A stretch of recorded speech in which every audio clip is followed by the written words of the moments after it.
যারা এখনো আস্তে আস্তে খাটলর বিচি গরুর মাংস দিয়ে রান্ধিয়া খাইছো না তারা তাড়াতাড়ি খাইলকা, কারণ কুরবানির মাংস শেষ হয়ে যার, আবার খাটলর সিজনও আস্তে আস্তে শেষ হয়ে যার। হ্যালো এভরিওয়ান, আসসালামু আলাইকুম। প্রথমে যে জিনিসটা করলাম, কাঁঠালের বিচিটা একটু লবণ দিয়া সিদ্ধ করিয়া নিলাম, কারণ তার একটু খস গেলগি।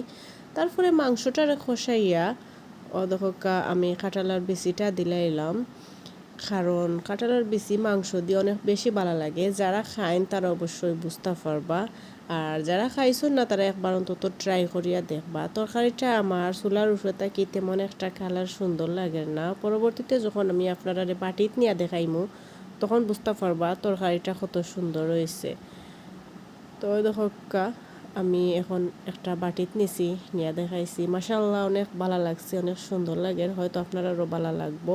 তো সব সময় যে জিনিসটাও আপনারা হয় একটা হয়েছে, যদি আমার ভিডিওটা ভালো লাগে তাইলে বেশি বেশি লাইক কমেন্টস এবং বেশি বেশি করে শেয়ার করবা। আজকেও পর্যন্ত, আল্লাহ হাফিজ।